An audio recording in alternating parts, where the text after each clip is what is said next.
Bonjour à tous, bienvenue sur Balade Parisienne, le site qui vous fait découvrir Paris à travers son histoire, son architecture et ses légendes. Le monastère royal de Saint-Bernard est plus connu sous le nom de couvent des Feuillants. Il est fondé en 1587 par Henri III pour les religieux de l'ordre cistercien réformé des Feuillants. Ne le cherchez pas actuellement à Paris car il fut fermé lors de la Révolution française et ses bâtiments furent rasés au début du XIXe siècle. Il se situe au niveau des immeubles compris entre les numéros 229 et 235 de la rue Saint-Honoré dans le premier arrondissement.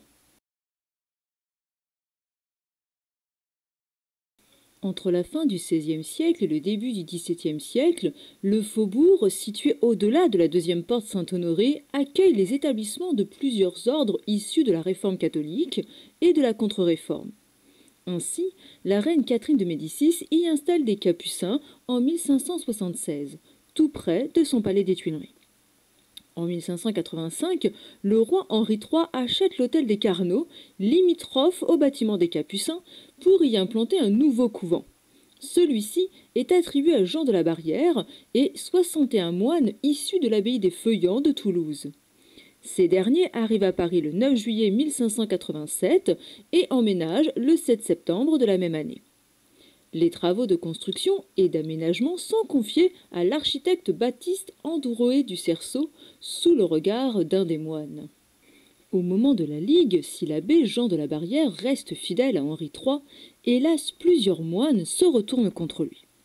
À la fin des troubles, le couvent ne compte plus que 9 religieux, mais continue toutefois à bénéficier de la bienveillance royale. Le 15 janvier 1597, Jacques de Montaulon fait donation de tous ses biens au couvent. Par lettre patente du 20 juin, Henri IV accorde à la Maison des Feuillants sa protection, ainsi que tous les privilèges propres aux fondations royales. Le 25 août, il agrandit le terrain du monastère en lui donnant une maison acquise auprès du duc de Retz. L'église des Feuillants est construite grâce aux aumônes du jubilé de 1600. La première pierre est posée par Henri IV le 27 mars 1601 et elle est inaugurée le 5 août 1608 par le cardinal de Sourdis. Louis XIII paie sur ses propres deniers l'édification d'une façade monumentale en 1623 par l'architecte François Mansart, alors âgé de 25 ans. En 1621, les Feuillants installent leur noviciat au faubourg Saint-Jacques, le numéro 10 de l'actuelle rue des Feuillantines, dans le 5e arrondissement. Puis, ils le transfèrent en 1633 dans la rue d'Enfer, les actuels numéros 91 à 105 du boulevard Saint-Michel. Il cède la place, selon une volonté de la reine Anne d'Autriche, à un couvent de la branche féminine de l'ordre, les Feuillantines. La Révolution française met fin à l'histoire du couvent. Suite au décret des 13 mai et 16 juillet 1790, les biens ecclésiastiques sont nationalisés. Abandonnés progressivement par les religieux, les bâtiments sont transformés en lieux de réunion. En raison de leur proximité avec la salle du manège, lieu de réunion de l'Assemblée nationale dès 1791, les bâtiments échappent à la vente et restent dans le giron de l'État. Ces locaux accueillent ainsi de nombreux bureaux et comités. Quant à sa bibliothèque, elle reçut durant quelques mois les archives nationales. La présence de ces activités politiques et de ces services administratifs provoque l'ouverture des lieux dont les passages et les cours se remplissent de tréteaux et d'étals de commerçants, d'artisans, de limonadiers et de cafetiers. L'église elle-même est comprise dans cette réaffectation générale.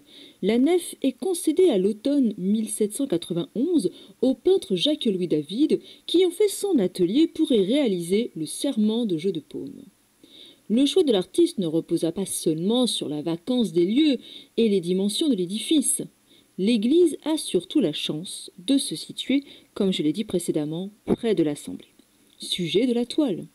David fait poser tous les députés ayant pris part au célèbre événement. Il avait lui-même fait passer dans le Moniteur une annonce priant les députés du jeu de paume de venir poser ou de lui envoyer leur effigie gravée. Cette proximité de l'Assemblée motive l'installation d'un club politique nommé par association d'idées, le Club des Feuillants.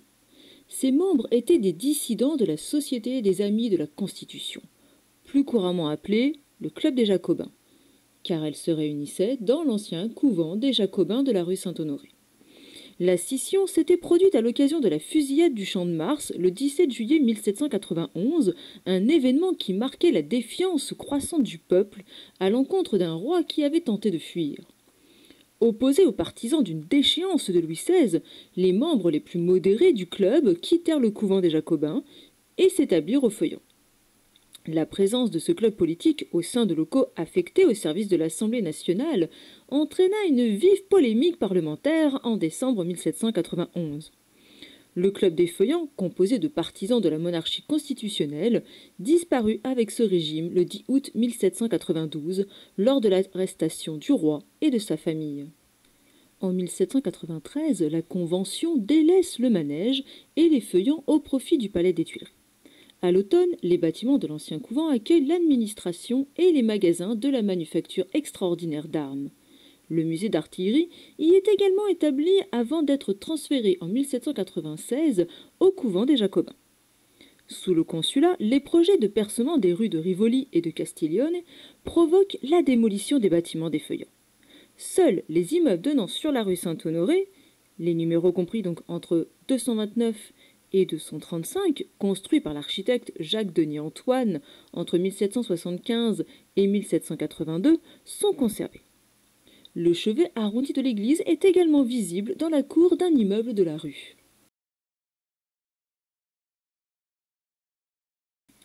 Le portail d'entrée du monastère, œuvre de l'architecte Jean Richer, d'après un dessin de Libéral Bruand, est construit entre 1676 et 1677. Il se constituait d'une grande porte surmontée d'un bas-relief, encadré par des colonnes corinthiennes géminées supportant un fronton triangulaire orné des armes de France et de Navarre. Le bas-relief sculpté par Anguier représentait Henri IV présentant aux religieux les plans de l'église. Au XVIIIe siècle, ce portail classique constituait l'aboutissement de la perspective de la place Louis-le-Grand, l'actuelle place Vendôme, et faisait face au portail du couvent des Capucines. Ce portail donnait accès à la cour, située devant l'église, et au passage qui reliait le couvent au manège des Tuileries et à la terrasse des Feuillants. Les plans de l'église furent dessinés par le frère Étienne de Saint-Ignace selon les préceptes de la Contre-Réforme, soit un transept peu saillant, un maître-autel visible depuis la nef grâce à l'absence de jubé, et des bas-côtés remplacés par des chapelles latérales. Contrastant avec ces innovations, les voûtes d'ogives du chœur et l'absence de dôme rattachaient l'église conventuelle à la tradition gothique. Dirigé par Rémy Collin, alors entrepreneur des bâtiments du château de Fontainebleau, les travaux durèrent 8 ans, entre la pose de la première pierre par le prévôt des marchands le 19 août 1600 et la consécration de l'édifice par le cardinal de Sourdis le 5 août 1608.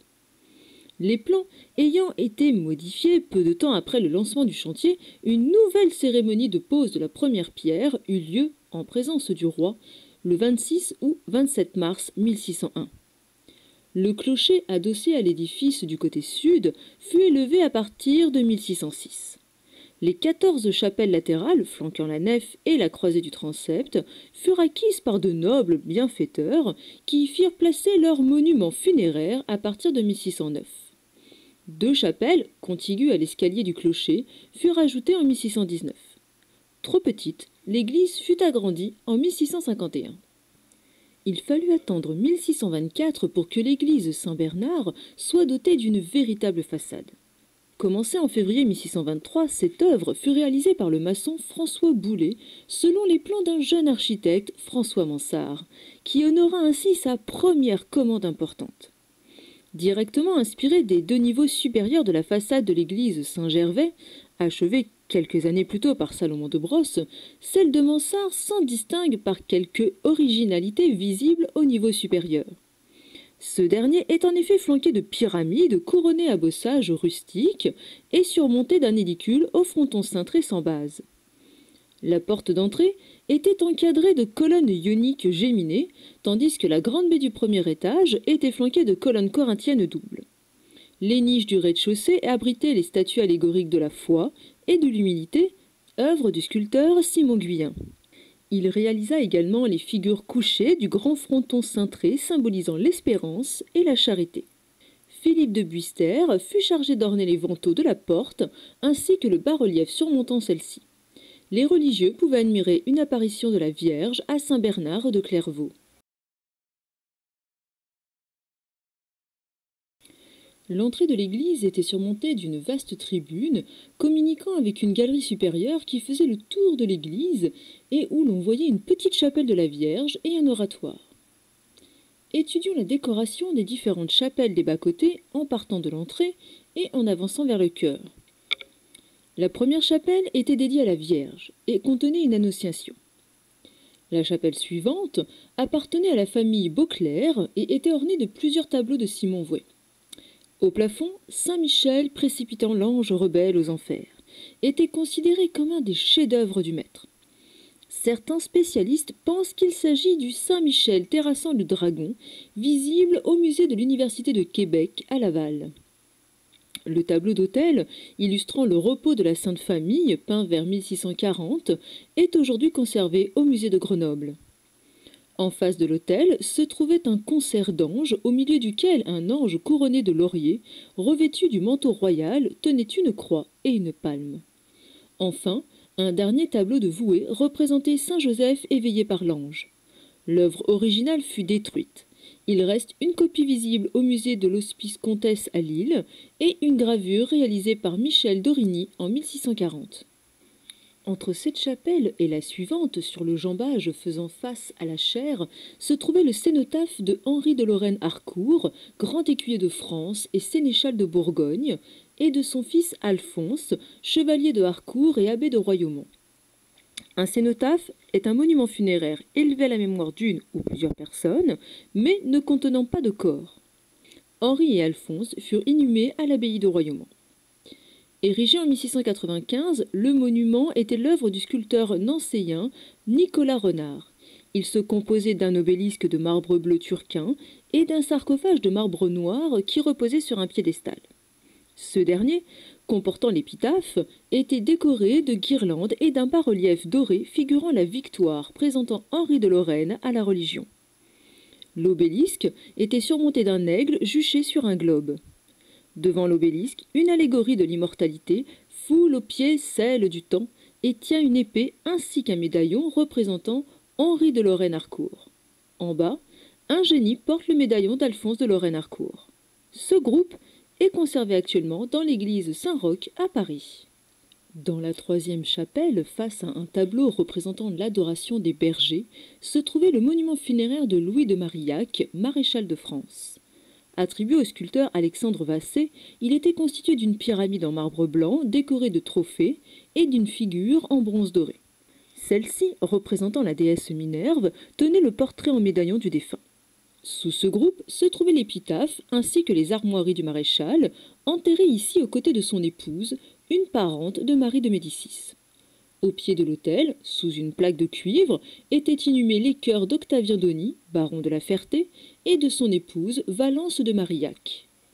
La quatrième chapelle était dédiée à Saint Bernard et contenait le tombeau de Guillaume de Montholon, conseiller d'État, ambassadeur extraordinaire de France en Suisse. Ce monument était en marbre noir, avec le buste du défunt en marbre blanc et des figures allégoriques de vertu. La religion tenait un calice et la prudence présentait un miroir à un serpent. L'ensemble du décor de la chapelle, c'est-à-dire les tableaux, les lambris et le plafond, illustrait l'histoire de Saint Bernard de Clairvaux. La chapelle suivante appartenait à Monsieur de Vendôme. Elle contenait une statue de la Vierge en bois doré réalisée par Jacques Sarrazin. Vous avez sous les yeux une copie actuellement conservée au musée du Louvre. Le plafond était décoré d'une apothéose de la Vierge et les lambris étaient ornés d'épisodes de la vie de la Vierge et de celle du Christ. La sixième chapelle était dédiée à Saint Jérôme. Elle appartenait à la famille Pelletier. Plusieurs épisodes de la vie du saint étaient représentés sur les lambris. Le plafond était orné d'une ascension. Cette image que vous avez là sous les yeux est issue de la Bible de Charles le Chauve. La chapelle suivante se situait au niveau du croisillon nord et était dédiée à Saint Philippe. Elle abritait le tombeau de Raymond Philippot d'Herbaut, secrétaire d'État et ministre de Louis XIII. Son priant en marbre blanc surmontait un sarcophage de marbre noir. Un priant, comme vous pouvez le voir, représente le défunt agenouillé en prière. La statue est conservée actuellement au Musée national du château de Versailles. Contre les deux autres murs de la chapelle se dressait un autel et, en face, les épitaphes d'autres membres de la famille Philippot. Paul Hardier de Beauregard et son fils Paul de Hardier, ainsi que Salomon et Suzanne Philippot. Peu de temps avant la destruction de l'église, cette chapelle fut immortalisée par Louis Daguerre. Le tableau fut exposé au salon de 1814 et est aujourd'hui conservé au musée du Louvre. Analysons maintenant la croisée du transept. Séparée de la nef par une simple grille en fer et 3 marches, elle était pavée de carreaux de marbre noir comportant des ornements de cuivre. Don de Marie de Médicis, le maître-autel était une sorte d'ex-voto destiné à remercier le saint patron des lieux de la naissance du futur Louis XIII. La reine était venue en mars 1601, alors qu'elle était enceinte, afin d'y prier saint Bernard de lui accorder un fils. Précédé de colonnes torses dorées, ce maître-autel était en bois noir et agrémenté de plaques dorées représentant l'histoire de la Vierge. Une partie du décor sculptural fut réalisée par le frère Cambrai et le jeune Sarrazin. Bien sûr, le maître-autel que vous avez sous les yeux n'est pas celui dont je vous parle, c'est juste histoire de vous donner une idée de ce que pouvait représenter ou ce que pouvait être celui de notre église.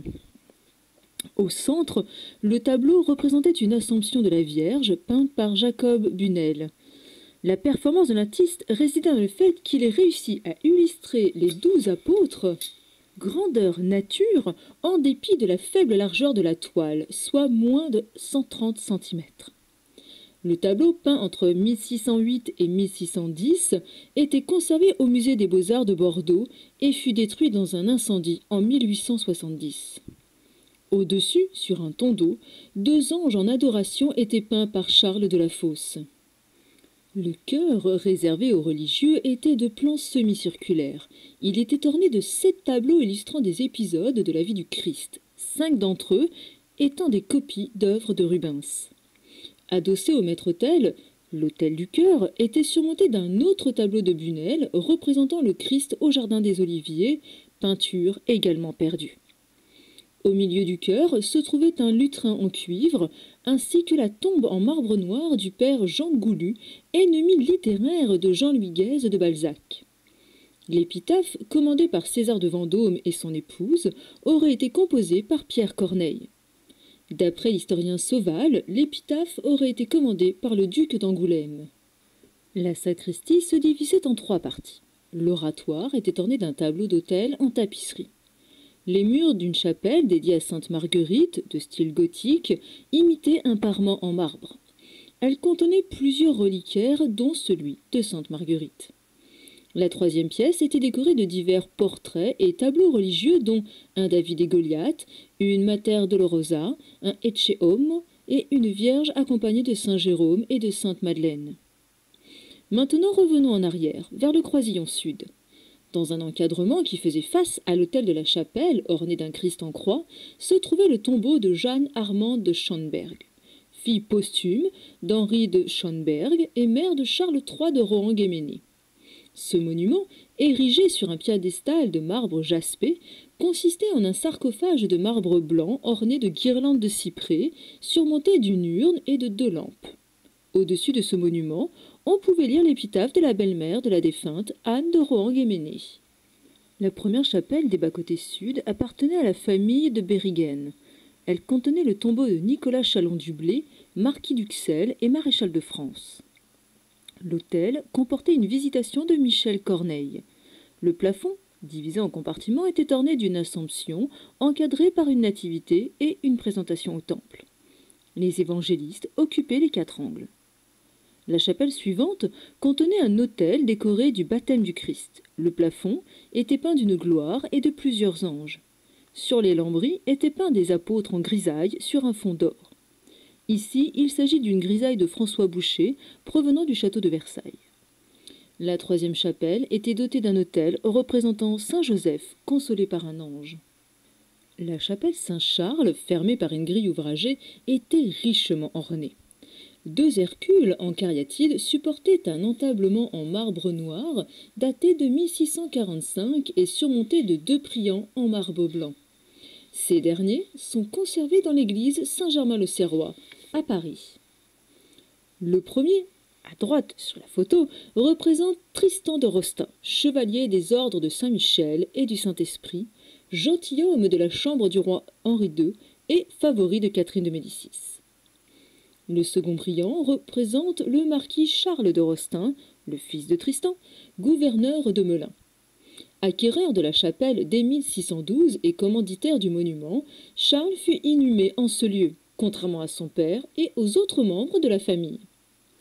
Complétant ce monument funéraire, les bustes en marbre blanc de Louis-Henri de Rostin, le fils de Charles, d'Antoine de Rostin, le frère de Tristan, de Gaston de Rostin, le grand-père de Charles, et de Jean de Rostin, le fils d'Antoine, surmontaient des colonnes de brèche noires à chapiteaux corinthiens ou ioniques en bronze doré. Ces 4 bustes avaient été commandés en 1659 au sculpteur Philippe de Buistère. L'autel de la chapelle, décoré de 2 colonnes de marbre portor au chapiteau de bronze, comportait un tableau représentant Saint Joseph enlevé par les anges. Face à cet autel, dans une niche, une colonne ionique de marbre de Flandre, flanquée de 2 pleurantes éteignant leurs flambeaux, était surmontée d'une urne. Celle-ci, encadrée par 2 génies assis sur le chapiteau de la colonne, renfermait le cœur d'Anne Hureau, fille de Philippe Hureau de Cheverny et femme de Charles de Rostin. La 5e chapelle contenait le tombeau de Claude de Laubespine, épouse de Médéric de Barbezières, grand maréchal des logis des bâtiments du roi, et nièce de Claude et Sébastien de Laubespine. Le priant en marbre blanc de la défunte est l'œuvre de Nicolas Guillen. Il est conservé au musée Sainte-Croix de Poitiers. La dernière chapelle dédiée à Sainte-Geneviève contenait l'épitaphe de Marie Foucault, épouse de Marc de Brion, écuyer et trésorier général de France en Berry. Les bâtiments conventuels s'organisaient autour de plusieurs cours et du cloître. Dès 1595, ces derniers reçurent une riche ornementation en dépit de la modestie obligatoire de l'ordre des feuillants. Par exemple, le vestibule d'entrée était décoré de plusieurs tableaux, dont une œuvre de Nicolas Loire représentant un seigneur descendant de cheval pour prendre l'habit religieux. Ce vestibule précédait la salle du roi, décorée des portraits de tous les monarques depuis Henri III. La bibliothèque, décorée de pilastres corinthiens en bois, était ornée des portraits des généraux de l'ordre. L'apothicairerie, fondée en 1637 par Godefroy de Melun, était remarquable pour ses boiseries en chêne, dont les cariatides engainées séparaient les armoires renfermant les différents pots de médicaments. Je vous ai mis un exemple sous les yeux. Les portes des armoires étaient sculptées de bas-reliefs dus à Pierre Dionys et à Sarrazin le Jeune, représentant des miracles du Nouveau Testament. Le réfectoire était décoré de 5 toiles de Jean Restou, peintes entre 1755 et 1759, inspirées du livre d'Esther. 2 de ces tableaux, Mardochée refusant d'adorer Aman et l'évanouissement d'Esther, sont conservés au musée du Louvre, dans un état, comme vous pouvez le voir, assez lamentable. Le triomphe de Mardochée est quant à lui visible dans l'église Saint-Roch. Les 2 autres tableaux de la série, Aman condamné par Assuérus et le repas donné par Assuérus aux grands de ce monde, ont disparu. La salle du chapitre était décorée de tableaux de grands maîtres. La présentation au temple de Restou, datant de 1758, est conservée à l'église Saint-Roch. Le Christ et le centurion, ainsi que le Christ et les petits-enfants par Chasles, sont visibles également dans l'église Saint-Roch. La résurrection de Lazare parvient, se trouve, allez deviner, à l'église Saint-Roch. Le cloître comportait un décor de fresques dû à Aubin Voué, retraçant la vie de saint Bernard de Clairvaux. Un fragment représentant saint Bernard ressuscitant un mort est conservé au musée des Beaux-Arts de Nantes. On pouvait également y voir 40 vitraux réalisés par Michou et Sampi, d'après des cartons de Mathieu Elias, consacrés à la vie de l'abbé Jean de la Barrière. Je vous remercie d'avoir suivi cette nouvelle vidéo de balade parisienne. J'espère que la visite vous a plu et surtout que je vous ai aidé à découvrir un monument de Paris. Je vous dis à très bientôt sur le site et en attendant, je vous souhaite une excellente journée.